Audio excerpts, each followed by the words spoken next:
Olá, seja muito bem-vinda, seja muito bem-vindo a mais um Betimcast Diálogos do Cotidiano, o podcast do Jornal Tempo Betim, o nosso ponto de encontro, o nosso compromisso de toda terça-feira à noite aqui bater um papo com pessoas interessantes e interessadas da e pela nossa cidade. Essa galera que faz construir o DNA do nosso município e que enche a gente de orgulho. E hoje nós vamos falar de um assunto que mexe com certeza com você. Se não mexe com você, com alguém próximo de você. É o bolso, ou melhor, o dinheiro que faz falta ou não no nosso bolso. Aquele elemento, aquela parte importante da nossa vida e que a gente não pode viver sem ela, mas também tem que aprender a lidar com ela. E para conversar com a gente, um profissional que tem mais de 20 anos de carreira, ajudando a cuidar de pessoas e ajudando pessoas a cuidarem do seu dinheiro, das suas finanças. Eu tenho o prazer de receber aqui Rodrigo Schumacher. Seja muito bem-vindo, Rodrigo.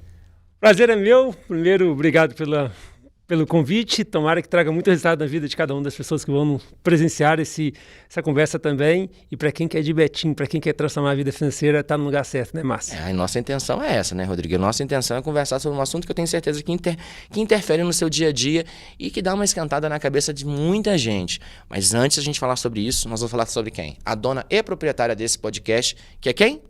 A nossa canequinha. E você sabe que para receber essa caneca bonita aqui, super estilosa, né, que só tem duas formas. A primeira é fazer igual o Rodrigo, ser convidado do nosso podcast, tá aqui compartilhando seus conhecimentos e suas experiências de vida e de trabalho.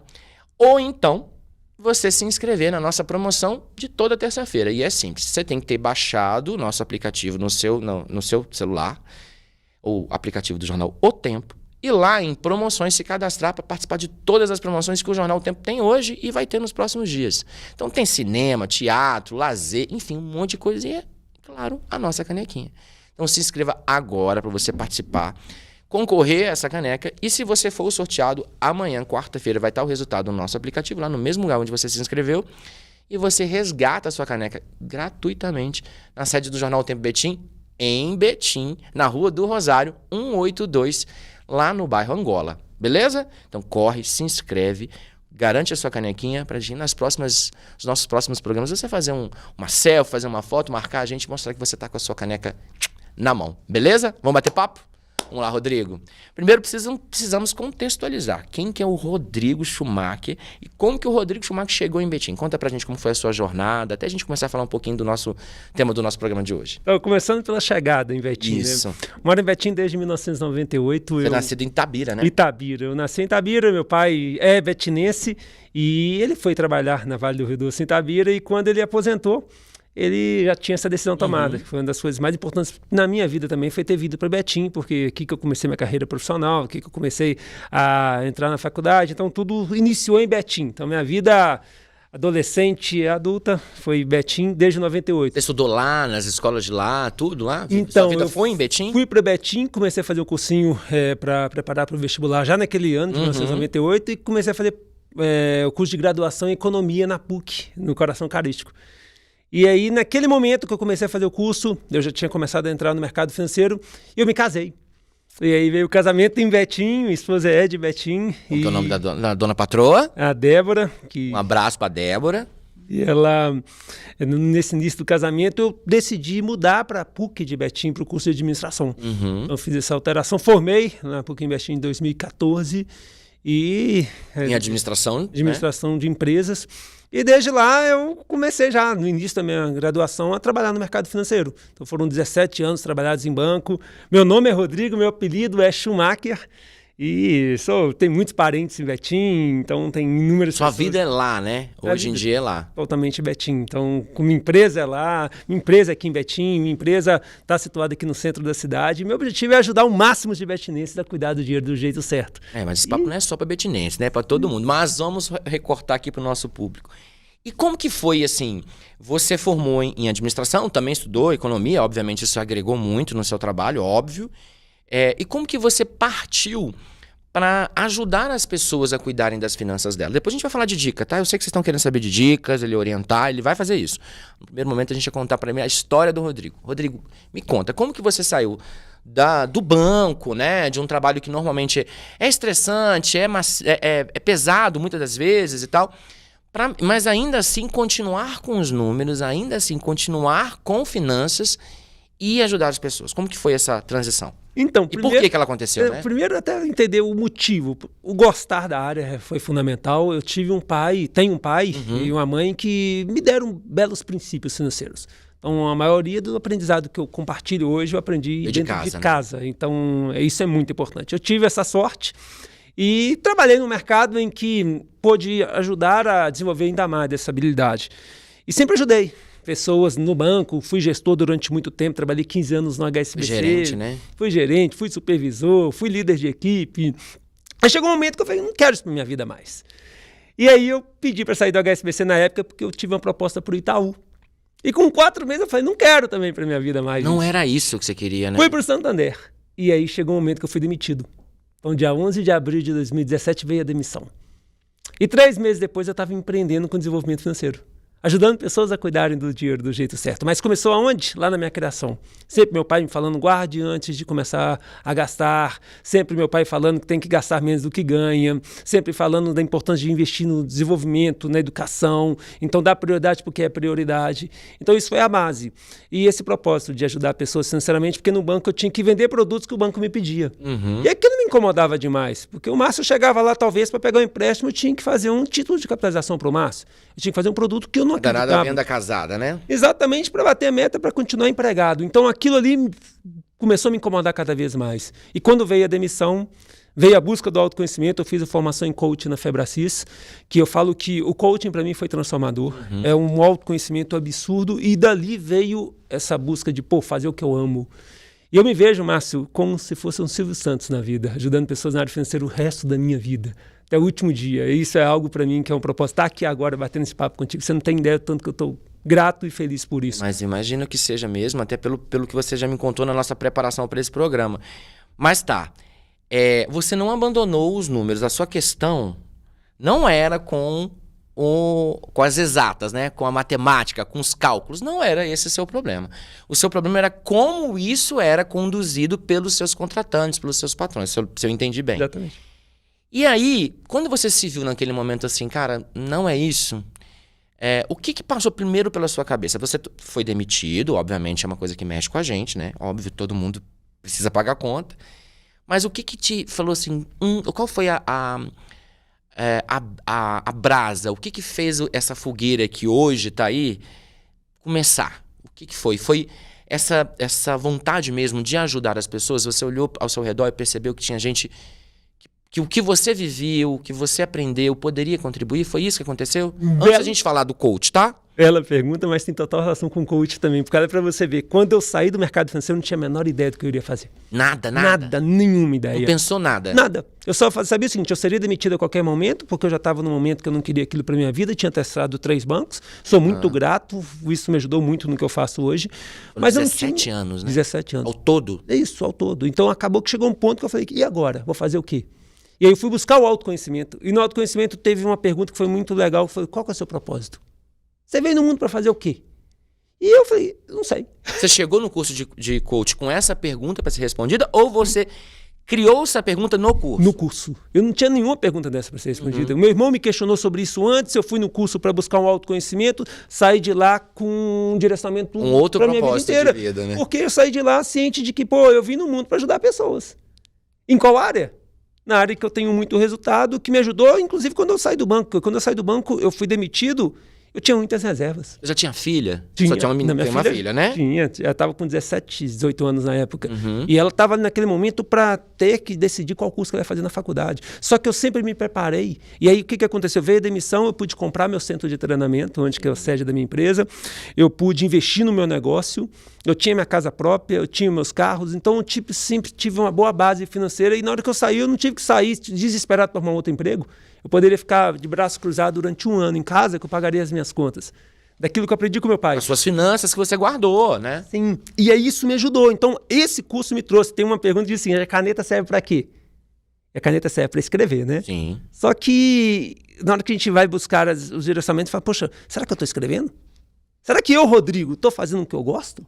Será que eu estou buscando? Porque é uma pergunta que, não existe uma resposta pronta. É uma descoberta, né? Muita gente se fazendo essa pergunta nesse exato momento, né, Rodrigo? Exatamente. E aí, o que acontece com a caneta que não escreve? Ela não tem utilidade. E aí vai chegar num momento que ela não vai nem escrever mais, ela vai ficar furando balão demais. Ela vai começar a prender cabelo, né? E aí talvez vai estourar no cabelo e vai causar um problema. E aí dinheiro tem total relação com isso também. E aí a gente vai falar um pouquinho sobre essa questão. E essa busca de autoconhecimento me trouxe a minha profissão, o meu propósito. Por isso que eu falo, não é falar isso de boca para fora, querendo ser arrogante. Muito pelo contrário, eu faço o que eu amo fazer. Só que eu tenho dias ruins também, tem dias que eu tô mal também, tem dias que as coisas não estão boas. Mas eu sou uma caneta que escreve e tem dia que não está escrevendo tão bem. Então trazer todo mundo, né? Faz todo sentido. Aí você foi fazer o coach, você descobriu que, opa, eu tenho um propósito de vida, eu tenho um conhecimento, eu sei ensinar, gosto de ensinar, vou transformar nisso no meu negócio. Mais ou menos isso, né? Exatamente. E aí, me conta o começo, como que foi essa jornada? Você tinha acabado de sair, você era CLT, né? Acredito eu. Sim. E aí você agora ser um empresário, um empreendedor. E de si mesmo, né? Porque num primeiro momento eu creio que era você com você mesmo. Como que foi esse começo? Eu tive esse assustador no primeiro momento, porque quando eu comecei a empreender, eu despendi grande parte do meu recurso naquele negócio, né? E eu tinha um salário, passei a não ter e tive despesas para buscar ter uma renda. E aí eu lembro que quando eu fiz o coquetel de inauguração da minha empresa, dia 30 de julho de 2017, 4 meses depois da demissão, eu estava abrindo minha empresa. Olha o tanto que foi rápido. Muito rápido. E aí eu lembro que... Você não pensava em abrir nada disso, né? Nada, nenhuma ideia. Já bem claro, Eu não né? tinha a menor ideia, eu só tinha uma certeza, eu não queria trabalhar em banco mais. Só essa. Tanto que eu tive proposta de banco, eu falei, não. Porque eu tinha reserva que me seguraria. Porque se eu não tivesse também, eu iria para banco de novo. Entendi. E aí eu fiz o coquetel de inauguração. E tinha muitos parentes, muitas pessoas. 2018, isso? 2017? 18? 2017, 30 de julho. E aí eu lembro que nesse coquetel de inauguração tinha muita gente. E aí eu pedi a minha equipe lá para conversar com as pessoas que queriam vir numa palestra gratuita. Porque eu fiz um treinamento para modelar algumas coisas, eu criei a estratégia da palestra gratuita para falar dos cursos no final também para quem tivesse interesse. E aí, voltado para a área financeira e para a área emocional. Eu lembro que tinha 18 cadeiras no meu centro de treinamento. E aí eu convidei 18 pessoas que falaram que viriam. E aí na primeira palestra foram 3. E as cadeirinhas todas lá marcadas. Sentiu frustrado? Muito, porque eu falei, meus amigos, as pessoas que vieram no coquetel de inauguração da minha empresa não vieram na palestra gratuita que eu estou ministrando. E aquilo ali eu já falei assim, poxa, não vai ser tão simples igual eu imaginava, né? E aquilo me deu uma frustração muito grande no primeiro momento, mas a vontade, o propósito me move desde lá. Mas não tem uma semana há 8 anos que eu não faço pelo menos um evento gratuito aqui no meu espaço. Eu lembro, nessa fase de começo, que, tudo bem, o primeiro foram 3, mas pouco tempo depois a gente começou a virar uma coisa e começou a lotar e você ter que abrir até novas turmas, não foi? Não, agora, por exemplo, tem palestra amanhã, não tem vaga mais. Eu tive que abrir quinta-feira porque amanhã não tem. Então tá ficando normalmente muito lotado, as palestras estão esgotando as vagas. Continua com 18 vagas ou aumentou? Não, agora são 30, aproximadamente. Já estamos com deu um aumento aí. E vão ser 3 mil em breve, hein? Se Deus quiser, profetizando sua vida. Mas eu comecei a entender uma outra coisa. Isso é natural do ser humano. Muitas vezes nós não damos valor para aquilo que está perto da gente. E a frustração de ver ali, então me preparei e tal, tinham 3. Como que você tratou essa frustração para chegar onde você chegou? Isso virou uma lenha para sua fogueira? Herói tem a ver com propósito. Cara, quando você fala o que você ama, você ajusta as velas, você ajusta a rota e você continua. Então, lógico que dá aquela rejeição, né? As pessoas não querem. E aí eu continuei fazendo, mas aí eu descobri um outro gatilho no processo, na busca do autoconhecimento também. Que eu podia pedir recomendações para as pessoas que vinham. E as pessoas começaram a recomendar outras. Chegou um momento que as pessoas que eu conhecia diretamente estavam me indicando as que foram, outras pessoas que eu não conhecia. Então, hoje, amanhã, por exemplo, vamos considerar amanhã 30 pessoas que vão estar lá. Provavelmente dessas 30 eu vou conhecer 1 ou 2. Todas as demais foram recomendadas por alguém. Foram recomendadas por outra pessoa. E não tem trabalho mais maravilhoso do que esse, ser recomendado por alguém. Boca a boca, né, meu amigo? Boca a boca é a melhor propaganda que existe desde que o mundo é mundo, não tem jeito. Antes de existir influenciador, já tinha quem nos influenciava, que é quem está do nosso lado e que nos orienta, nos dá dicas, né, de coisas e tal. Agora, vamos mostrar, a gente tem alguns vídeos aqui para mostrar do Rodrigo, para mostrar o conteúdo que ele leva, que ele também, né, precisa das redes sociais para divulgar o trabalho dele, afinal de contas o boca a boca ajuda, mas ele também precisa produzir conteúdo e tal, vamos falar um pouquinho disso. Vamos passar esse vídeo aqui bem explicativo, bem orientador, e em cima dele a gente vai conversar. Vamos assistir aqui. Não tenha conta conjunta com ninguém, nem com seu marido, nem com a sua filha, nem com a sua mãe. Ter conta conjunta é pedir para ter problema. Vocês são CPFs diferentes. Vocês se casaram, não viraram siameses, não têm o mesmo CPF. Não existe nenhuma motivação plausível para qualquer pessoa ter conta conjunta. Primeiro, casal tem que ter conta conjunta, cara. Primeiro, o que eu acredito, assim, o casal... Porque quando você conversa com os casais, o que acontece? Os casais pensam assim, não, cara, o meu dinheiro é meu dinheiro. Não mistura, não. E se der algum problema, né? E aí o que acontece do outro lado? Geralmente, né? No Brasil isso acontece. Geralmente a mulher tem menos dinheiro, né? O homem ele faz mais dinheiro. Aí eles têm uma separação total de bens ou alguma comunhão parcial. Então o homem tem o poder do capital. A mulher vive insegura porque ela pensa, meu Deus, mas eu não posso terminar. Não é nem que eu quero, mas e se ele me largar? Assunto polêmico, hein? Difícil, hein? Coloca aqui nos comentários. Você concorda mais com a Natália Arcuri, que enfatiza que você não deve ter conta conjunta com seu cônjuge? Ou você concorda com o Thiago Nigro, que ele fala que você tem que ter conta conjunta sim? Então diga aqui no comentário que em breve eu vou postar minha opinião para você também.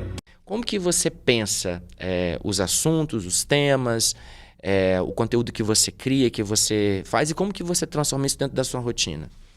Como que isso entra dentro da sua rotina? A primeira coisa, eu procuro ser muito prático. Eu falo que desenvolvimento financeiro, Márcio, é muito simples, mas está longe de ser fácil. O que significa ser simples? Simplicidade não é facilidade, né? Não, no seu olhar não são sinônimos. Não são sinônimos, porque é simples você cuidar do dinheiro do jeito certo. É simplesmente você começar a se pagar primeiro, é você gastar menos do que você ganha. Agora, isso é fácil de ser feito? Não. Porque está ligado a questões do quê? Emocionais. E o dinheiro ele é emocional. Então, a produção de conteúdo, eu procuro muitas vezes trazer essa simplicidade, mostrar. Você não precisa saber o que é taxa Selic, você não precisa saber o que é CDI, você não precisa saber nada de matemática. E você não precisa saber nem ler nem escrever para ser educado financeiramente. Então, trazer essa conexão é importante demais, porque as pessoas muitas vezes se assustam a números, não tem nada a ver. Nós estamos trabalhando principalmente em mentalidade e praticidade. A gente aprende a andar de bicicleta, subir na bicicleta. Andando. Dinheiro é a mesma coisa. Só que a gente tem que entender que emocionalmente a gente sofre abalos. Tem dias que eu tô mal, tem dias que eu vou lá fazer uma palestra, não tem tanta gente. Tem dia que eu tô com um problema no meu casamento, tem dia que eu tô com problema na minha saúde, tô com problema com alguma coisa, e aí eu tenho que estar ali. Então tem que entender esse processo também. Dinheiro traz essa relação. Mas essa produção de conteúdo, eu busco ela seguindo mentores, eu busco ela com as dúvidas dos alunos, que é fundamental. Quais são as suas dúvidas? Talvez tenha algo que você tem dúvida que eu nem imagino que você tenha, e eu vou produzir um conteúdo baseado nisso, porque eu quero conversar com você, quero conversar com as pessoas que têm interesse. Deu esse feedback, né? Exatamente. Então é através disso. Agora mesmo, na hora que eu estava me preparando aqui para a gente bater esse papo, eu estava respondendo a dúvida de um aluno. Qual que é o melhor investimento? E aí, a minha ideia não é entregar o peixe pescado, é descobrir junto com a pessoa. E a diferença, Márcio... Esse é o diferencial. E o apoio, e tá próximo. Todos os meus alunos têm meu número direto, cara. E por quê? Porque eu sei que é algo que daqui a 2, 3 anos você tem uma conexão comigo, que você fala, cara, me dá um suporte, eu preciso de alguma ajuda. Esses 8 anos, são 8 anos, né? 8 anos. Quantos alunos você já atendeu? Mais de 10 mil. Mais de São 10 mil. 263 turmas, várias palestras, vários treinamentos. Mais de 20 mil pessoas já me viram palestrando de alguma forma. Desde quem sentou para fazer a palestra. Desde os 3 primeiros que foram lá. Até quem contratou o seu trabalho como mentor, como coach mesmo, né? Quem contratou, mais de 10 mil. E quem já teve contato comigo em algum evento, mais de 20 até agora. Gente, né? Mais de 20 toneladas de quilos de alimento doados, porque quem vai na minha palestra inicial leva 1 litro de leite. Tá vendo, moço? E conta aqui uma coisa, quais são as principais dúvidas dessa galera? Qual o melhor? São os principais pontos assim que elas levantam? São universais. Qual que é o melhor investimento? Essa dúvida ela é comum. Como eu falei agora mesmo, eu tive que responder a um aluno sobre isso. E não existe melhor investimento. Por que não existe? Porque a mesma coisa eu virar para você, qual que é a melhor roupa que você vai usar? Porque se estiver mais adequada, a minha demanda. Então me fala qual que é a sua demanda, que eu vou te falar qual que é o melhor investimento. Entendi. Melhor investimento para quê? Para a sua liberdade financeira, para a sua aposentadoria, para o dinheiro do dia a dia, para uma viagem do ano que vem. Então, deixar claro isso. Aí eu te direciono. Qual é uma boa opção? Porque a gente tem que parar de preocupar com o melhor também. Faça uma boa opção. Talvez o melhor para você não é o melhor para mim. A pessoa tem que saber exatamente qual que é a dor dela e qual que é a urgência dela para começar esse papo. Bela pergunta, e te digo o seguinte, se a pessoa não tiver um motivo, ela não faz. E digo mais, se você hoje que está me vendo aqui, ou quem que esteja buscando um conhecimento financeiro, não tiver sonhos claros, definidos, não vai guardar nada durante a vida. É pesado isso, porque muitas das vezes a gente acaba deixando de sonhar por não acreditar que aquele sonho é possível de ser realizado, né? Eu tô dizendo do ponto de vista financeiro, tá, Rodrigo? Sim. Não tô falando do ponto de vista Sim. de fé e de esperança, não é isso. Não tô falando do ponto de vista financeiro. Vou ser prático. Eu tenho minha família, eu tenho minha esposa, tenho 2 filhos e eu quero viajar no final do ano. O meu custo para fazer essa viagem, vou dar um exemplo bem fácil, é X. Eu só consigo meio X disso. Então não vou sonhar, não vou conseguir. Isso acaba acontecendo muito. Eu estou usando esse exemplo, poderia ser qualquer outro e não necessariamente nessa entonação. Mas é isso muito, né? As pessoas deixam um pouco de sonhar por desacreditarem que possam realizar. Esse é um ponto. E aí, como que você começa a trabalhar essa, vou chamar de autoestima, de confiança, no seu aluno que chega lá até meio que desacreditado que vai dar certo? Então, a gente tem que entender alguns pouco princípios. Psicólogo, né? Sim, o direcionamento financeiro é totalmente emocional. Por isso que finanças não se resolve simplesmente com cálculos, com números. Tem que trabalhar a questão da mentalidade. O motivo, claro, você faz algo por um motivo. Você está aqui hoje fazendo esse podcast por algum motivo. Eu estou aqui hoje por motivos. Eu quero ajudar mais gente, me conectar com mais pessoas. Então, entender tudo isso. Então, dinheiro é a mesma coisa. Eu tenho que dizer, olha só para você ver como é que é incoerente as coisas. Vamos supor que eu vire para você e fale o seguinte, olha, você precisa juntar R$1.000 por mês para que você faça uma viagem para Cancún daqui 3 anos. Aí o que você vai normalmente falar assim, R$1.000 não dá, cara, não tem esse dinheiro. Não é possível. Não consigo separar. Aí você vai no médico, o médico vira para você e fala assim, você tem que tomar um remédio que custa R$1.000 por mês, senão você não sobrevive. Ou fazer uma operação que vai te custar 10 mil. Ou o maior amor do mundo, seu filho vai precisar de fazer uma cirurgia, você precisa juntar R$1.000 por mês. O que vai acontecer? Você vai juntar. Então é basicamente isso. Então entender que o motivo tem que te levar. E se você não tem motivo, você não vai e você vai dizer que o dinheiro não sobra, que a crise está aí, que o problema está aí, você vai dar um motivo. Então definir um motivo é fundamental. Ou os motivos são em qualquer área da nossa vida. Quando se fala em finanças, muito mais. Então a gente tem que entender que tem coisas que são universais. Vai chegar um momento que o Márcio vai virar como o Schumacher vai falar, cara, eu não quero ser obrigado a trabalhar para pagar a conta. E se você não se preparar para isso? O que vai acontecer? Esse momento vai chegar, só que você não se preparou e aí não vai dar tempo mais de você fazer nada. Agora, se você tiver um motivo de guardar algo para o seu eu do futuro, você guarda. Agora, para que você guarde isso, eu tenho que trabalhar lá na mentalidade, porque na hora que você for no shopping, vai ter um monte de coisa para você comprar. E no caso da pessoa, por exemplo, que fala assim, eu entendi a questão da motivação e faz total sentido. Mas existem pessoas e pessoas, né? Tem pessoas que têm família, que têm filhos, têm dependentes, tem gente que é solteira, sozinho, que é o meu caso. Nesse caso, essa relação com a necessidade, com a urgência, né, fica um pouco mais flexível, né? Você acaba abrindo mão um pouco mais das suas questões e tal. Qual que é o principal motivo do endividamento das pessoas hoje em dia? É um pouco isso, assim, de não entender a sua urgência, a sua necessidade e de avaliar isso com maturidade, de entender, cara, eu preciso parar, frear os meus gastos e passar a economizar, porque, no meu caso, por exemplo, eu não tenho filhos, eu não sou casado, mas eu vou envelhecer. Em algum momento o mercado de trabalho vai fechar as portas para mim, né? Essa é a realidade da nossa sociedade. Misturei muitas coisas, mas eu quero saber assim, quais são as principais razões de endividamento das pessoas hoje, de acordo com essas 20 mil pessoas que passaram por você? Primeira coisa, a questão é cultural. Nós temos um problema que vem lá da escravidão, vem aquela cultura do pessimismo, isso é difícil, está tudo caro, passar a responsabilidade para terceiro. Por exemplo, a gente sabe que a gente não vai se aposentar bem pelo INSS, mas a maioria não guarda nada. Então isso é um fato, isso aí tipo assim, vai piorar, não espera melhor. Então você tem que ter esse motivo claro definido, mas tem a questão cultural, questão emocional, porque o consumo ele é inconsciente. Você vai no shopping para tomar um sorvete e você sai de lá com a compulsão, né? Compra realizada que você nem precisava, que você nem podia, e talvez você não queria, para impressionar uma pessoa que você não gosta. Meu Deus, isso aconteceu tanto comigo já. De sair eu vou comprar uma calça porque eu preciso. Chego lá, eu volto com 3 bolsas, 4 calças, 3 tênis, assim. E muito por essa compulsão mesmo, sabe? Essa emoção de adquirir. Isso é fato mesmo? Assim? Isso passa de pai para filha ainda, cara. Eu falo que isso vai passando. Por exemplo, eu tive uma boa base dentro de casa que me fez fazer o que eu faço hoje. Começamos nossa conversa você frisando isso.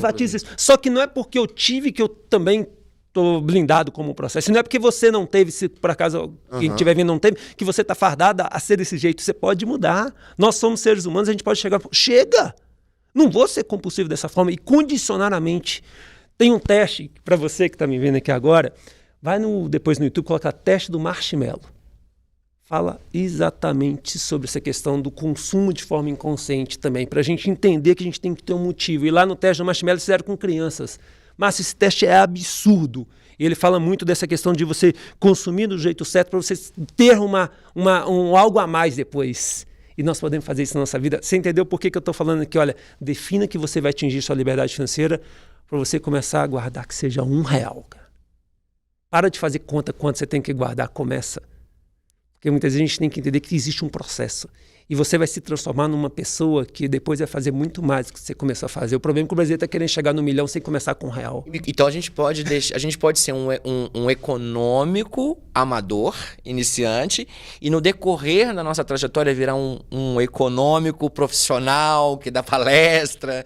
É possível a gente mudar esse comportamento? Com certeza é possível, tem que ser feito, todo mundo tem que ser ajustado durante o processo, mas tem que entender de uma vez por todas que dinheiro é para gastar, mas do jeito certo. Gastar para a sua liberdade, gastar para a sua viagem, gastar para você ir no shopping se mimar também, mas com orçamento previamente definido. Saber quanto que você vai poder gastar. Exatamente. E ter como que você vai pagar? Confiança, né? Não vou gastar mais do que isso. Exatamente. E ciente de que tem momentos que vão surgir oportunidades que você vai até fugir um pouquinho da linha. Faz parte. Acontece, né? Imprevistos acontecem também, né? Sim, exatamente. E a gente tem que se preparar para o imprevisto. Imagina se você está na sua casa sem caixa d'água. É a vida, infelizmente, da maioria dos brasileiros. Está em casa sem reserva financeira. Perdi meu emprego e agora? Vou arrumar outro banco para me trabalhar, ué. Quem vai pagar minhas contas? Agora, se você está preparado, o que você fala? Perdi meu emprego. Foi um baque. Mas eu posso ficar 1 ano de braço cruzado em casa. Posso analisar melhor as propostas, né? Fazer um grande investimento no curso de inteligência emocional. Que eu digo... Empreender, que eu tive que gastar muito dinheiro no primeiro momento. Sim. Para que eu pudesse colher isso lá na frente. Ou até mesmo voltar para o mercado de trabalho, mas com uma outra cultura, uma outra postura, né? Exatamente. Fazer escolhas melhores, porque muitas das vezes, assim, naquele desespero de perder o emprego, não sei o que eu vou fazer, acaba escolhendo ou aceitando propostas que não necessariamente vão ajudar nessa construção, né, e tal. Eu vou com algumas dúvidas aqui na nossa pré-produção, mas a primeira coisa que eu quero te perguntar, começar com as dicas, por exemplo, você falou uma coisa aí que já me deu um gatilho. Você falou assim, o dinheiro foi feito para gastar. Em síntese, óbvio, gastar com responsabilidade, gastar com planejamento, gastar com inteligência, tá, gente? Não é simplesmente gastar, não. Eu ouvi muito isso dos meus pais, que dinheiro não aceita desaforo, que a gente tem que guardar, gastar menos do que guarda, que ganha, enfim. A primeira coisa que eu quero te perguntar é o seguinte. Então, de fato, é muito mais a nossa forma de lidar com é muito mais a nossa forma de gastar, a forma como a gente gasta o nosso dinheiro, do que literalmente guardar. Porque muita gente também pode ter um entendimento de economia, mas acabando, por exemplo, deixando de viver ou deixando de algumas necessidades, acaba abrindo mão de algumas necessidades, porque o objetivo da pessoa é juntar dinheiro. Então, a primeira coisa que eu quero trazer claro é que a gente tem que começar muitas vezes quando se fala de dinheiro, parar de preocupar com o que o outro está achando. Cara, se eu estou preocupado com o que o outro está achando do meu carro, talvez eu vou comprar um carro por causa do outro, não por causa da minha causa. A grande maioria das vezes. E a gente tem que tomar muito cuidado, porque felicidade tem a ver em você focar nas suas evoluções, sem ficar buscando e impressionar quem está por fora. Então, poucos se preocupem com isso. Tem até uma postagem que eu falo muito sobre isso. Comece a falar o seguinte, olha, se você está me achando mão de vaca, sinto muito, mas os meus investimentos são em estudo da minha família, são em viagens, são em empreender. Eu estou pouco preocupado com se eu vou ter o carro do ano, se eu vou ter o celular do ano. Isso para mim não é. A minha preocupação é outra. E tem gente que está mais preocupado com mostrar do que ter. Sim. Então, a gente trazer essa visão, essa questão emocional do processo é fundamental, é essencial para que a gente possa trazer essa clareza. E buscar ser cada vez melhor do que você mesmo. Sim. Então, como que eu posso evoluir? Como que eu posso gastar esse dinheiro de uma forma mais tranquila? Gastar esse dinheiro do jeito certo? Então, trazer esse conceito, ele é importante demais. E fazer essa gestão do jeito certo, ela deve ser feita no dia a dia. Uma criança... Eu tenho minha filha, eu tenho que observar, minha filha está gastando do jeito certo ou não? Ela está conseguindo fazer uma boa gestão do dinheiro dela ou não? Meus irmãos, Meus pais, a gente tem que estar Você trazendo... intromete E aí, peraí, deixa eu dar uma dica pra vocês aí. Tá errado. Você tem essa liberdade com as pessoas próximas de você? Demais, mas se respeitando os limites.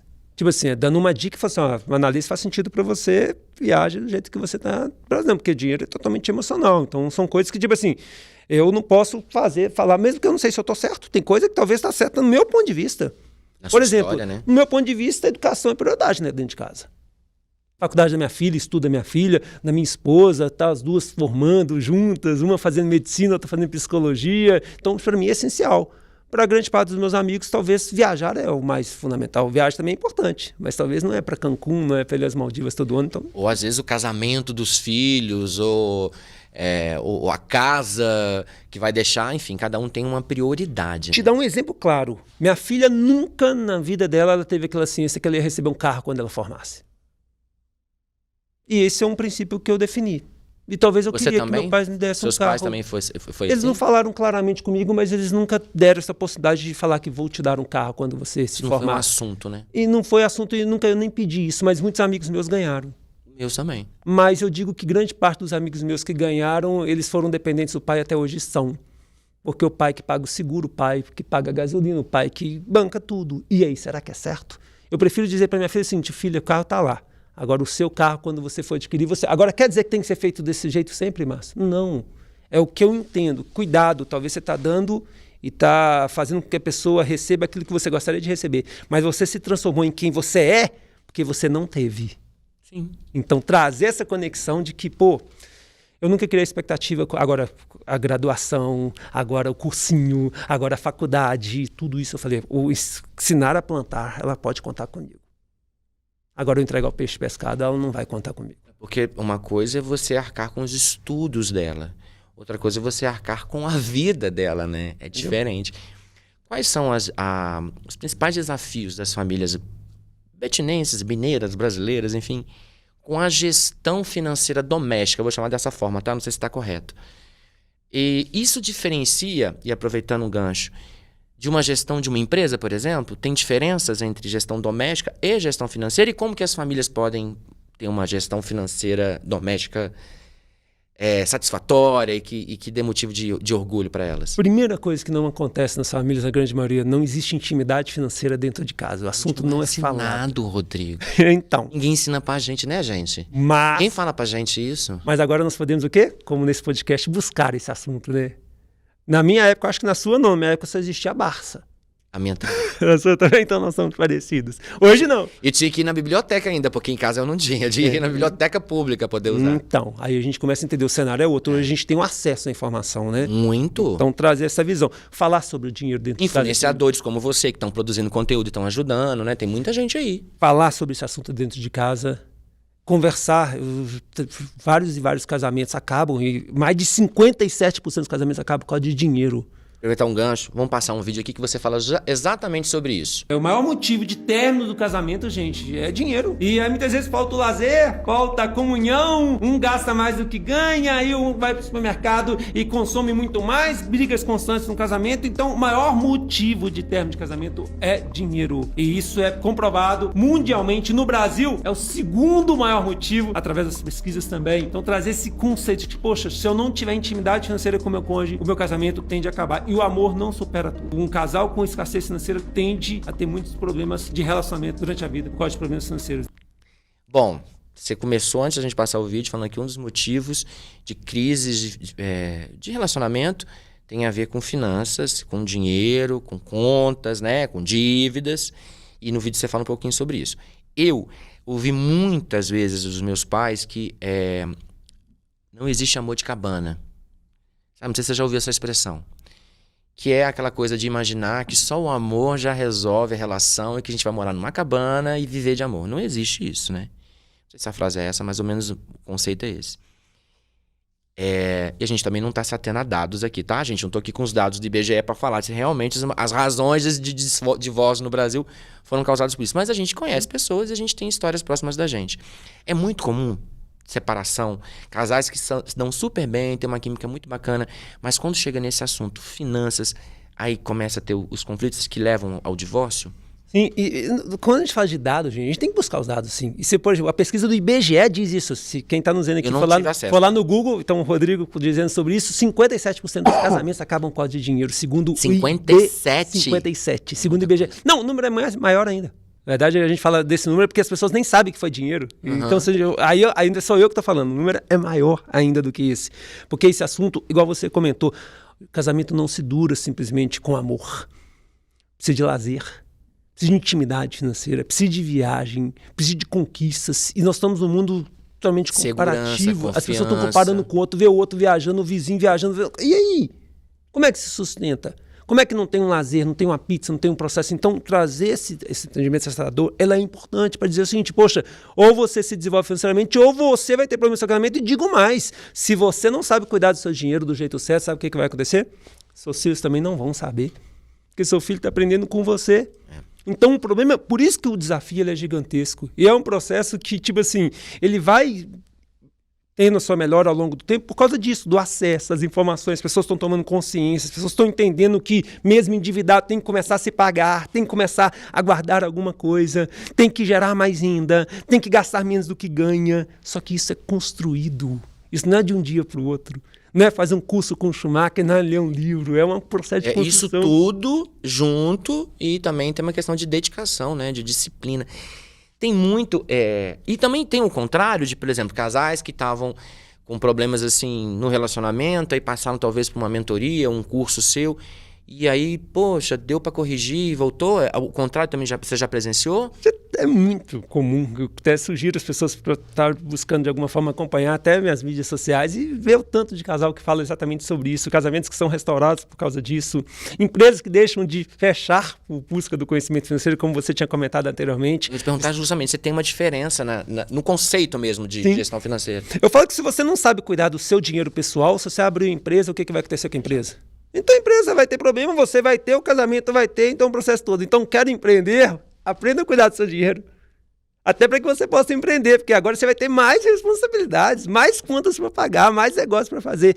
E a empresa tem que ser uma empresa próspera. E a sua vida tem que ser uma vida que se comporte com o que você recebe de prolabore dessa empresa. Para de roubar da empresa e o que faça com que a empresa prospere cada vez mais, para que você, com a prosperidade da empresa, prospere também. Agora, não queira prosperar sem a empresa estar prosperando, não. Tem gente que pega o dinheiro da empresa, rouba da empresa. Mistura as coisas, mistura as finanças. É um erro, assim, primeiro um erro básico, né? Sim. Finanças misturadas, da pessoa física com pessoa jurídica. É um erro, já começa errado, assim, exatamente, né? E o que vai acontecer? Vai ter problema no casamento, na família, na empresa, daqui a pouquinho estão os dois. E não adianta também, na hora que for trabalhar como CLT que seja também, vai continuar a mesma coisa. Só que aí não vai ter emprego, vai ter só a pessoa, né? E aí a gente tem que entender que o propósito também ele tem que se sustentar com as duas coisas sendo feitas do jeito certo, né? Então, nosso papo aqui está levando muito para essa coisa do emocional mesmo, né? Do sentimental, da questão toda. Que a falta de dinheiro, o endividamento causam nas pessoas. Eu creio que seja muito complicado. Pós-pandemia, isso ganhou um outro contorno? Como que se deu o cenário depois desse período difícil que a gente teve? E na pandemia teve algo que foi até assustador quando se fala de finanças. Por quê? Porque as pessoas ficaram muito mais próximas das mídias sociais e começaram a comparar muito mais, e aí começaram a consumir muito mais. Porque o dinheiro ele é consumido de acordo com a nossa mentalidade. Então, estou muito feliz, o que eu faço? Uma coisa que acontecia também é porque como as coisas estavam, de certa forma, fechadas, quando se abria um pouquinho, era um frenesi, um desespero para consumir, né? Isso também, obviamente, impacta na questão financeira, né? No gasto, no endividamento. Sim, mas o que acontece? Quando as pessoas estão muito felizes, o que elas tendem a fazer? Gastar. E quando elas estão tristes? Gastar. Você está entendendo? Então, sempre é motivo quando tem um problema no casamento. Quanto tá mais ou menos? Gastar. E quando tem um problema no casamento? Gastar. Você está entendendo a questão? O tanto que aí estão dentro de casa, as pessoas sem poder ter acesso, o que elas estavam fazendo? Gastar. Mídia social fazendo o quê? E aí, os marketplaces, entregas, aquele processo todo. E incentivam muito o consumo. Inclusive alcoólico. Inclusive o consumo alcoólico, né? Aumentou muito. Exatamente. E aí tem segmentos que foram mais impactados ainda, tem outros segmentos que tiveram um problema, mas a gente tem que entender que o consumo, ele cada vez mais ele é incentivado. Nós vivemos o mundo do consumismo, da comparação, por isso que o trabalho emocional é fundamental nisso. Eu tenho que entender, eu não estou gastando com isso agora para gastar com isso daqui a pouquinho, com a minha liberdade financeira. Estou gastando aqui agora para minha filha fazer a faculdade dos sonhos dela. Então, trazer essa visão do que é o motivo. Por isso que eu falei lá no início, tem que ter um motivo, senão você não faz. Se eu falar assim, estou guardando dinheiro. Eu comecei a morar em Betim, na rua Pedro Neves 272, num barracão emprestado pelo meu sogro. Nesse momento não sobrava nada. Eu casei com 23 anos de idade, minha esposa com 20. Guardava R$20 por mês para o estudo da minha filha. Na hora que minha filha chegou com 17 anos, que eu tinha perdido meu emprego, ela falou, pai, vou fazer medicina. Eu não tinha um valor para medicina, mas eu tinha um valor para o cursinho. E eu pude colocar ela no Bernoulli, eu e minha esposa, e depois de 2 anos ela passou na Federal em medicina. E sabe por quê? Porque tinham guardar R$20 no início para esse objetivo. E Márcio, talvez várias pessoas vão nos ver aqui agora. Infelizmente eu tive vários amigos da minha filha que queriam fazer medicina, mas o pai não pôde dar condição para o filho fazer. E o filho teve que fazer outro curso. Isso é muito difícil, é muito triste, né? Você imaginar que o seu sonho, o sonho do seu filho, né, no caso, não pôde ser realizado porque talvez você tivesse pensado nisso lá atrás, planejado e tal. Planejamento é fundamental. Planejamento e disciplina são fundamentais em tudo na vida. Mas a questão financeira é indiscutível, né? Sim. E o governo poderia dar mais condições? Poderia, mas isso está na minha mão? Não. Agora está na minha mão fazer a minha liberdade. O governo poderia dar uma aposentadoria melhor para todo mundo? Poderia. Mas isso está na minha mão? Então, o que está na minha mão? Eu tenho que assumir e dizer o seguinte, eu tenho que pagar essa conta, eu tenho que fazer, eu tenho que me posicionar quanto a isso. Então, trazer essa clareza é fundamental. A minha esposa precisou de fazer a faculdade dela, precisou de dinheiro. Nós vamos fazer uma viagem essa semana, agora precisamos de dinheiro. Então, é assim, dinheiro ele é necessário para a gente gastar durante a vida. Mas definindo, ó, motivo, fazer uma boa gestão. Prioridades, né? Exatamente. Imóvel é um bom investimento? Vou te fazer a pergunta. A minha vida inteira eu ouvi dos meus pais, tem que ter imóvel, tem que ter uma casa, porque a gente tem que ter uma casa. Tem um lugar para voltar. Você pode viajar o mundo todo, mas você tem que ter seu canto. E mais recentemente, acompanhando e lendo sobre isso, eu já ouvi alguns especialistas falando que não necessariamente. Que você pode, por exemplo, investir o dinheiro, parte do dinheiro num fundo de investimento e viver de aluguel e tal. Traz a sua opinião e a sua experiência pra gente, pra esclarecer. Super polêmico, mas vou ser direto ao ponto. Eu acho que todo brasileiro deveria ter imóvel. Seu imóvel. Todo brasileiro Ou ter o seu imóvel e investir em imóvel. Ter imóvel. Eu acho que todo brasileiro deveria ter imóvel. Ou ter galpão, ou ter loja, alguma coisa ele tem que buscar para que ele tenha uma preparação, porque a gente não sabe que crise pode chegar nesse mundo. Então, ter, eu digo, todo mundo deveria ter. Agora, ter imóvel é lucrativo? Normalmente, não. Mas se você souber cuidar do seu dinheiro, você vai conseguir talvez entender que morar de aluguel talvez na sua casa não seja a melhor opção do que ter seu imóvel. Mas não quer dizer que você não vai ter, depende do momento de vida. Talvez o Márcio daqui, você, talvez daqui a 3 anos estou morando em outro estado. Para que você vai comprar uma casa aqui em Betim, por exemplo? Se não é seu objetivo. Mas talvez você vai comprar um lugar para ele locar, para ele diversificar o processo. Se eu te perguntasse, por exemplo, eu não tenho interesse, um exemplo, não é o caso, mas eu não tenho interesse em morar em Betim. E eu tenho um dinheiro que dá para eu comprar, financiar, iniciar uma compra de um imóvel. Mas eu não tenho interesse em morar aqui. Eu posso colocar esse imóvel, eu posso locar esse imóvel e ele passa, talvez não pague tudo, mas ele já me ajuda a amortizar o custo? Exatamente. Então trazer essa visão de que você pode construir seu patrimônio dessa forma também, buscando diversificagem. Como eu falei, a gente não sabe o que pode acontecer nesse mundo. Agora entender, o imóvel daqui tanto tempo vai valer mais do que... Normalmente não, minha sala mesmo é um grande exemplo disso. Comprei minha sala quando eu saí do mercado financeiro e hoje, se eu tivesse deixado dinheiro no Tesouro Selic, teria quase o dobro do valor. E se eu fosse vender a sala, não vale nem 30% a mais. E aí, investimento? Não é, mas a gente tem que entender o seguinte, poxa, é uma sede própria, é uma segurança, é um processo, mas entender isso é muito importante. Agora, se o brasileiro, a grande maioria, fosse culturalmente educado financeiramente, eu te diria que muitos poderiam tomar a decisão de ter a sua casa, talvez, de forma alugada, pagando aluguel durante um período, durante a vida inteira. Tem várias pessoas que moram aqui no Monserrat, em Betim, por exemplo, que moram de aluguel. Como é que você explica isso? A pessoa pagar 5, 7, 10 mil reais de aluguel por mês. Só que muitos desses moram de aluguel, está investindo lá na empresa. O galpão da empresa é próprio. Está lá com imóveis locados, tem galpões espalhados pela cidade e mora de aluguel. Você tem uma casa, mas não é a casa que mora e a casa está alugada. Então. É todo um processo de conhecimento, né? De entendimento. Mas como a gente começou o nosso papo aqui, a gente não é, nossa sociedade Vivemos num mundo capitalista, consumista, e a nossa sociedade não trabalha muito bem essa educação financeira. Agora, algumas escolas, a gente já vê, né, alguns movimentos positivos nesse sentido, que é muito bacana. Escolas, por exemplo, que ensinam inovação, tecnologia, economia, gestão financeira. Então, assim, abre um pouco, né, as disciplinas. Maravilhoso. Muito legal, mas ainda não é a realidade da grande maioria das pessoas. E na sua grande maioria, as pessoas que mais precisam, que são das camadas mais vulneráveis da nossa sociedade, sequer têm acesso à educação tradicional de qualidade. Quanto mais essa para preparar para o mundo. Nesses casos, quais são as orientações que você dá? Por exemplo, uma pessoa que está nos assistindo agora que nunca pensou em gestão financeira, nunca pensou em saber cuidar do seu dinheiro. O que você fala para ela no primeiro momento? Eu digo que o lugar que a pessoa está não determina onde que ela vai chegar, mas o ambiente que ela está determina. Então mude ambiente. Se mudar ambiente é ver um podcast como esse, comentar e fazer a pergunta, é ir numa palestra gratuita, é pegar um livro e ler, é mudar ambiente. Se você mora lá no Vale de Jequitinhonha, um lugar extremamente escasso, tem acesso a quase nada, não quer dizer que você está determinado a ficar naquele lugar o tempo todo, não. Talvez lá você pode prosperar, você não precisa nem de mudar de lugar, mas mudar ambiente vai ser fundamental.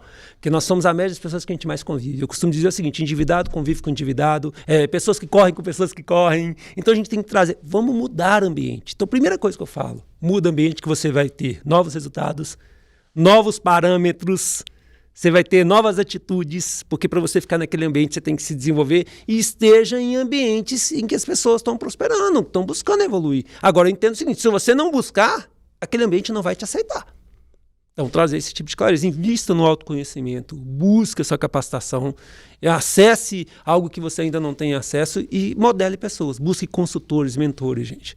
Eu desenvolvo financeiramente pessoas há mais de 23 anos finalizar com a carreira bancária.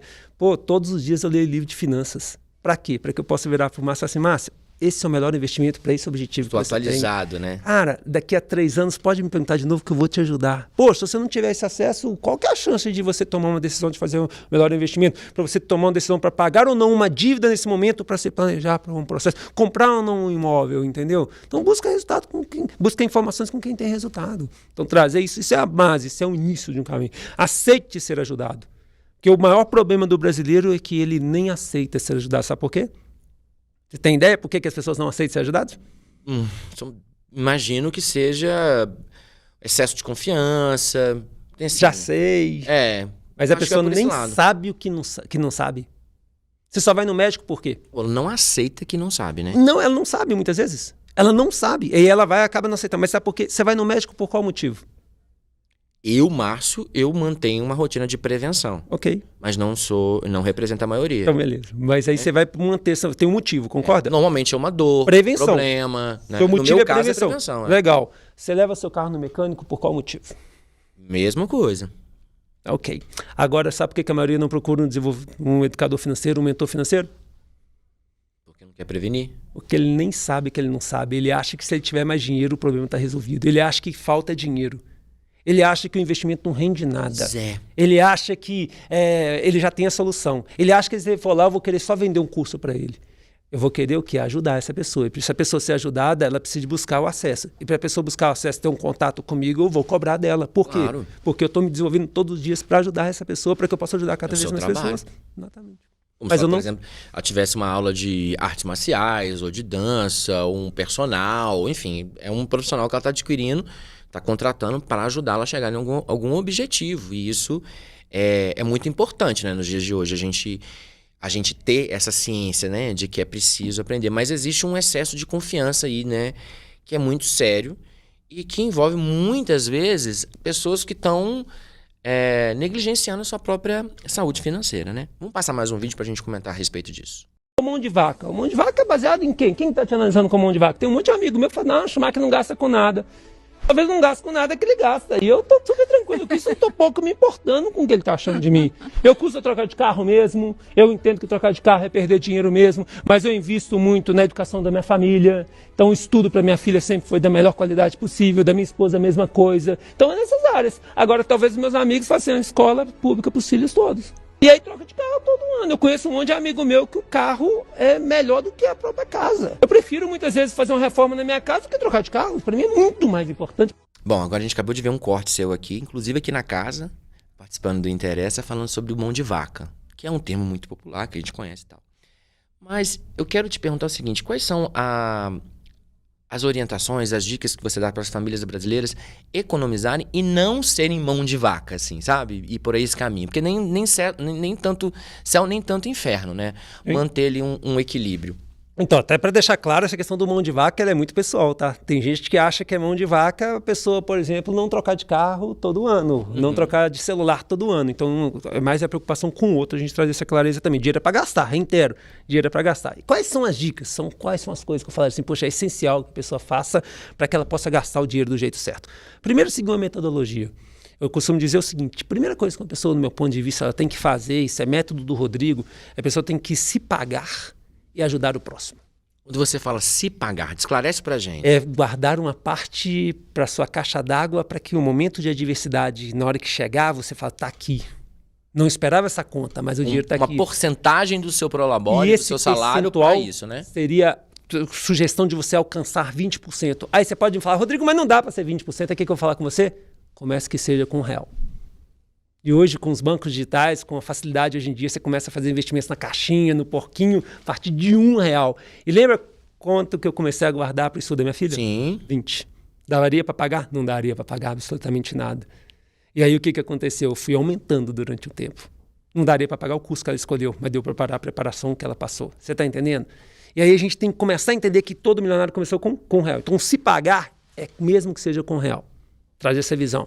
Outra coisa, ajudar o próximo. Doar, dizimar, isso é fundamental, por quê? Porque isso vai te julgar merecedor. Se você ajuda o próximo, o que vai acontecer? A conspiração fala, cara, esse cara merece muito mais talento, muito mais coisa, porque esse cara, ele recebe e tem que ser bem remunerado e ajuda muita gente. Então, trazer essa visão, isso traz uma boa... Porque você começa a fazer diferente da maioria. O que a maioria das pessoas fazem? Primeiro elas recebem o dinheiro e elas pagam as contas. Ela não se paga, não ajuda, não doa. Aí o que acontece? Não sobra nada para ela se pagar, vai reclamar que não sobra nada e vai viver esse ciclo a vida inteira. Uma bola de neve. 80% das pessoas endividadas. Então, trazer esse conceito, e aí está o principal detalhe. Eu costumo dizer uma dinâmica. Imagina que vocês têm um tanque para lavar um monte de roupa, e as roupas são... as contas que você tem que pagar, o lazer, o supermercado, o seu carro, é tudo ali. E você pode colocar algumas continhas ali também. Você coloca a sua conta da sua aposentadoria, que é a sua liberdade financeira, você coloca a sua conta da doação, você vai colocando roupas. Só que para você lavar essa roupa, você precisa de quê? Precisa de água, não precisa? Sim. Então o que você tem que fazer? Você tem que... Que é a matéria-prima. Exatamente. A água é o quê? O dinheiro. Então tem que entrar dinheiro. Eu tenho que receber, eu tenho que buscar dinheiro, que é o que é mais importante ali naquele momento. Você tem as roupas ali, o mais importante naquele momento é água. Aí você pode falar assim, Rodrigo, mas meu tanque tá cheio de furo. Tô gastando um monte de dinheiro com coisa aqui que tá desperdiçando, dinheiro tá escorrendo entre os dedos. Eu falei assim, aqui, olha, aumenta a quantidade de água. Gera mais renda. Mas junto com gerar renda, vai tampando os vazamentos. Vai tampando o processo. Então, imaginando isso... Tem um equilíbrio aí, né? Exatamente. E o que você tem que fazer também? Reduz o nível. Então, olha para você ver como é que eu te explico como é que você faz uma boa gestão financeira com 3 coisas num exemplo como este. Então, mais água, roupas, talvez tenha algum momento que você fala assim, essa roupa aqui, ó, eu vou ter que tirar ela daqui nesse momento, eu vou ter que presenciar nesse momento. Essa aqui eu tenho que fazer, essa aqui não, vou deixar do lado, depois aqui, depois eu vou voltar em você, tá? Mas aqui não. Agora, ao se pagar, o doar, são roupas essenciais. O supermercado essencial, o lazer essencial, o mimimar fundamental, porque a gente tem que entender isso também. Então a gente tem que ter clareza. Pagar uma dívida talvez seja essencial, ou talvez não. Talvez você vai pegar para uma dívida e falar assim, essa dívida aqui, ó, eu devo, fiz coisa errada, mas eu não tenho condição de pagar agora, deixa eu tirar ela do tanque nesse momento, deixa eu focar em gerar mais renda, deixa eu ir tampando esses buracos para que eu possa virar agora, vem cá, deixa eu resolver esse problema aqui. Tem uma inteligência, né, nessa análise. Nessa análise, então trazer essa conexão, gerar mais renda, tampar os vazamentos, e o que? Selecionar as roupas que você vai lavar naquele momento, para que você possa chegar num ponto e falar assim, bora colocar mais roupa aqui dentro, bora ajudar mais gente, bora fazer mais coisa. Esse é o processo. Então eu expliquei gestão de uma forma simples. Aí você pode falar assim, Rodrigo, ok, mas e na prática? Começa a pedalar essa bicicleta, que daqui a pouquinho você está com um monte de tanque, lotado de roupa, lotado de realização, lotado de sonho para realizar durante a sua vida. Sabe por quê? Porque você soube cuidar do tanto que você tem. E se você está aqui nos vendo hoje e está reclamando do tanto que você ganha, não fique chateado comigo. Se não está sobrando, se você ganhar mais, vai sobrar menos ainda. O problema só vai aumentar. Então, ter essa clareza é muito importante. Primeiro, antes de pensar em ganhar mais ou pedir um aumento ou empreender, é primeiro tapar os buraquinhos, né, dos vazamentos que tem em casa, né? Não diria isso, hein? Eu diria que antes de pensar em aumentar a quantidade, assim, eu sei cuidar do que eu ganho, porque você está procurando um aumento de salário, talvez o aumento de salário vai tirar o aumento de buraco, Sim. aumento de conta. Então, eu digo, prioridade nesse processo, aumente a renda, mas junto com aumentar a renda, tampe os buracos e selecione o que você vai fazer primeiro. Saiba cuidar do que você sabe, o que você tem hoje, porque senão você vai ficar buscando algo que, se tiver, vai ter mais problema. Seria essa a reflexão. E eu criei um método... Márcio, Juntos, né? juntos. Só uma provocação. Mas nem sempre é fácil aumentar a renda. Concordo que não Não é é uma fácil. coisa que, tipo, beleza, vou aumentar minha renda, vou ganhar. Não é assim. Concordo que não é fácil, mas eu vou voltar numa... É simples. Não é fácil, mas é simples. Por exemplo, você sabia que você pode aumentar sua renda hoje indicando, por exemplo, um banco digital? Você sabia que você pode aumentar sua renda hoje indicando uma empresa de energia? Você sabia que você pode aumentar sua renda hoje vendendo os produtos online? Você sabia que você pode aumentar sua renda hoje recebendo dividendos e tendo os investimentos caindo na sua conta todos os dias? Então tem coisa simples, só que as pessoas estão querendo aumentar e dobrar de um dia para o outro. Não é assim, é uma construção. Então trazer esse processo é importante. Eu criei um método, Márcio, que chama método IGC. Eu acredito que aqui está a solução do problema financeiro dos betinenses, dos mineiros, dos brasileiros. Então, explica pra gente o método. A pessoa tem que, ao mesmo tempo, investir, gerenciar e conquistar. Ao mesmo gerenciar e conquistar. Então, ao mesmo tempo, o que ela tem que fazer? Abrir a torneira para cair mais água. Ao mesmo tempo, ela tem que tampar os buracos, que é gerenciar. E, ao mesmo tempo, ela tem que investir, ou seja, se pagar primeiro, como eu falei no início desse processo. Se ela fizer isso ao mesmo tempo, independente do valor, ela está se condicionando a gerar cada vez mais renda e ter uma vida cada vez mais próspera. Só que tem que ser ao mesmo tempo. Só que o brasileiro está preparado primeiro para fazer o quê? Primeiro para pagar as contas e primeiro para quê? Só correr atrás do dinheiro.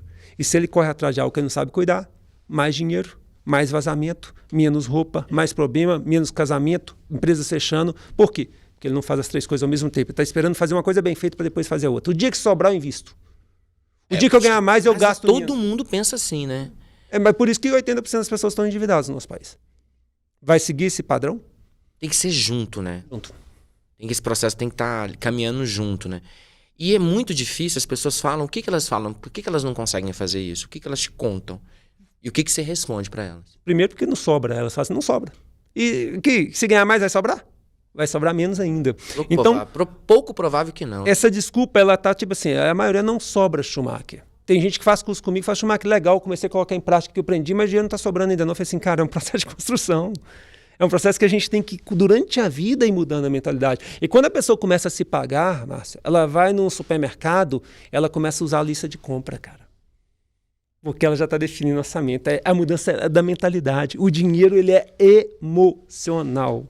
Às vezes, o consumo inconsciente, outra pesquisa que tem, foi publicada no Jornal Estado de Minas, ou no Jornal Tempo, se eu não me engano também, fala que 76% das pessoas do nosso país consomem de forma inconsciente. Aquilo que a gente falou. Então, 76%? 76%. Então, se forem no Google pesquisar, vocês vão conseguir ter essa informação também. Esse estudo faz exatamente sobre isso. Então, trazer como é que eu faço para condicionar esse consumo? Fazendo exatamente o que eu te falei. Se pagando primeiro. Ajudando primeiro, doando primeiro, para depois pagar as contas, porque você começa a condicionar. Aí como é que você vai gastar se você não está em? Você já tirou antes. Para a sua liberdade financeira, para a sua viagem, para o seu sonho. Então, é um processo simples, de novo. Estamos para aquela disciplina. Sim. Tem que ter disciplina. Porque não pode funcionar só num mês. Não vai funcionar só num mês. Tem que funcionar... é uma mudança de comportamento, né? Sim. Aí entra o papel do coach, fazer as pessoas mudarem o comportamento, trabalhar o psicológico e emocional delas, para elas lidarem melhor com isso? Sim. O economista e o administrador de empresa, onde ele não chega... E não é querendo vangloriar, eu falo que 90% do meu sucesso vem da questão emocional. Se eu tivesse hoje tentando buscar desenvolver as pessoas só com a questão de números, eu não teria nem 10% do que eu tenho de resultado. Né? Porque dinheiro é emocional, repito de novo, as decisões são emocionais, você só compra baseado em questões normalmente emocionais, então tudo é emocional. Você vai morar na casa de aluguel de forma emocional, vai ter no caso tudo emocional. Você vai no shopping, vai consumir de forma emocional. Então, trazer essa visão, trazer essa ideia de que a busca, a conexão dos dois transforma. Por isso que muito me incomoda esse modelo tradicional. Vamos aprender a cuidar do dinheiro fazendo cálculo. Não tem nada, a pessoa não precisa saber nem ler, nem escrever. Só que, infelizmente, a gente vive numa cultura em que o exemplo tradicional, ele infelizmente, ele acontece na maioria das escolas, na maioria das famílias. As pessoas estão querendo sentar, vira para o seu filho, pega o porquinho que está na sua casa, coloca um nome para esse porquinho. Em vez de você ficar colocando dinheiro, ele coloca o nome, esse porquinho é a bicicleta do final do ano. Mas você, pai, que está me vendo aqui, não vai lá e pega o porquinho, quebra e rouba o dinheiro do seu filho, não. Faz o seguinte, de forma até inconsciente, pega o porquinho e compra a bicicleta. Para o seu filho entender o seguinte, guardei e realizei. Então a transformação começa dentro de casa. Excelente exemplo, né? Muito. Rodrigo, eu vou te falar que a gente está conversando já tem 1 hora e eu não percebi. Eu olhei aqui agora e falei, meu Deus, já está na hora de encerrar. Mas antes da gente encerrar, eu queria que você desse, assim, quantas dicas você quiser, mas assim, bem topicado mesmo, sabe? Bem em formato de tópico, para que a gente consiga passar para as pessoas que estão nos assistindo como que elas conseguem chegar nesse momento de, sim, agora meu foco é a gestão financeira, é correr atrás dos meus sonhos, realizar. Quais são as dicas que você dá para as pessoas que estão nesse processo começando? Buscar ambientes que estão falando sobre esse assunto, então isso é o essencial. Capitulando, né? Porque na verdade ao longo da nossa conversa a gente falou deles. Mas buscar ambiente, falar sobre dinheiro dentro de casa, conversar sobre dinheiro com seus filhos. Não virar para o seu filho e falar assim, filho, isso é muito caro. Não falei, filho, agora nós não vamos comprar por esse motivo. Nós estamos guardando dinheiro para viagem, mas tal período você vai receber isso, se estiver plausível com o que seu filho quer também. Seu filho talvez pediu algo que você não vai dar para ele. Fala assim, não, isso por enquanto não. E ser claro, virar para ele, não tenho dinheiro. Você talvez está mentindo pro dinheiro, o filho está falando assim, meu pai não tem nunca. Dinheiro é um problema. E evitar conflitos dentro de casa por causa de dinheiro, porque os filhos estão vendo, isso está impactando até ele mesmo. Fala, não quero dinheiro não, Dinheiro gerou briga lá no meu pai e minha mãe, estão brigando por causa de dinheiro. Quantos irmãos não conversam com o outro por causa de dinheiro? Então dá o exemplo dentro de casa, trazer a ideia de que assim, o dinheiro ele não tem que estar no coração. O dinheiro ele tem que estar o quê? Ele tem que estar sendo bem gerenciado. Então, se você está amando o dinheiro, tem um grande problema nisso. O dinheiro é para gastar, para realizar, para prosperar. E buscar esse autoconhecimento constantemente. Ouvir opiniões de terceiros constantemente, de pessoas que construíram alguma coisa. Hoje mesmo eu fiz uma live falando sobre isso. Quando a gente muitas vezes está preocupado demais, o que o outro vai achar, a gente está preocupado demais em buscar a ajuda de quem não tem resultado, a gente tem um problema. Então, trazer essa visão. E, por exemplo, dentro de casa, vocês definirem quem que vai no supermercado. Uma lista de compra, definir orçamentos prévios, sonharem juntos, entender que se, por exemplo, eu estou com um problema financeiro, pede ajuda para quem está do seu lado. Mas não é pedir ajuda, pedir dinheiro, não, porque se, por exemplo, a pessoa te der dinheiro, talvez você não vai ter nenhum amigo, nem um familiar depois, você não vai conseguir pagar essa pessoa. Porque você não sabe cuidar do seu dinheiro, você vai saber cuidar dos outros. Então, entender esse processo também, buscar a essência, que é a Bíblia, no meu ponto de vista, é ali que está a base de tudo. É ali que fala que o dinheiro ele foi feito para realizações, que a gente recebe talentos de acordo com a nossa capacidade, que a gente tem que buscar conselheiros, sem eles os planos fracassam, que o homem sensato tem o suficiente para viver na riqueza, na fartura, o insensato não, porque gasta mais do que ganha.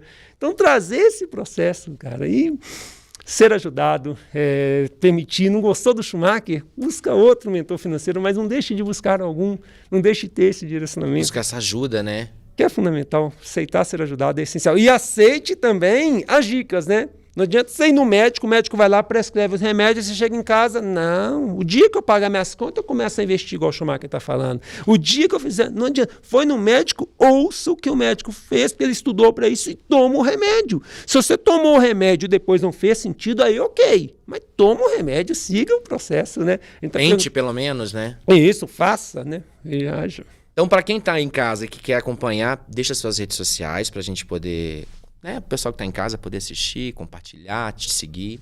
Primeira coisa, eu estou realizando um sonho aqui hoje. Eu tenho uma admiração gigante pelo Márcio. Não estou falando porque eu estou aqui, mas eu vejo ele em Betim fazendo um dia. Ele vai me entrevistar ainda, nós vamos bater um papo. Chegou. O dia que chegou, eu falei, é agora. Muito obrigado pelo processo. Me encontrem no @Rodrigo Schumacher Finanças. Então, para você que está aqui, pode me procurar no Instagram. Soletra o Schumacher, por favor. Então, aí eu vou soletrar, mas antes eu diria o seguinte, vai no Google e coloca lá Schumacher, que vai aparecer o jeito certo. Mas se você colocar Rodrigo, S, C de casa, H de hora, U.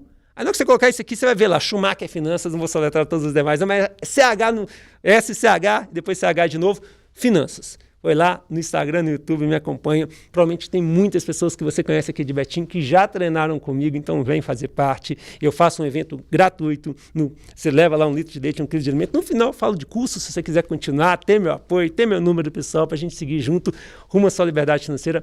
será um imenso prazer. E eu digo para você o seguinte, que uma família educada financeiramente vai surgir de você, desde que você permita, desde que você entenda a importância de ser ajudado nessa área, independente do momento que você esteja. Você pode ter uma vida ainda mais próspera aceitando essa ajuda. Arrasou! Salva de palmas! Obrigado. Bom, gente, a gente vai encerrando por aqui. Eu quero te agradecer que está aqui acompanhando a gente nesse tempo todo, né? Nesses nossos bate-papos. Hoje o papo foi um pouco mais sério, mas ainda assim muito importante e muito legal. Tenho certeza que vocês gostaram. E se não gostaram, deixa um recado pra gente que a gente vai melhorar aqui também. Tá bom?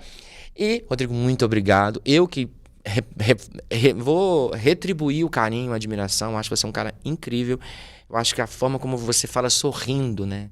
Você fala de assuntos tão delicados, para algumas pessoas até difíceis, né? Vamos naturalizar que mexer com dinheiro, lidar com dinheiro, nem para todo mundo é tão simples assim. A gente precisa aprender a lidar e você ajuda muita gente com isso. Eu tenho certeza disso, que tem muita gente que está assistindo a gente que vai falar, não, realmente ele me ajudou, porque você é um cara muito especial, eu tenho certeza disso. Parabéns, boa sorte, leve sua arte, o seu talento para mais pessoas. E a gente, para encerrar, a gente tem um hábito aqui que é dar uma brindada. A gente olha para nossa câmera central ali, geral. Muito obrigado. A gente volta terça-feira com mais um papo importante e interessante. Se você gostou do Rodrigo, ele já deixou as redes sociais, deixa aqui nos comentários que você vai chegar até ele. E quem sabe participar de uma das palestras, um dos cursos que ele tem aí para oferecer, tá bom? Uma boa terça para você. Cuide do seu dinheiro, cuide da sua saúde financeira e cuide de você, que eu tenho certeza que tem muita coisa boa para você viver ainda nesta vida. Um beijo, até terça-feira que vem e a gente está de volta.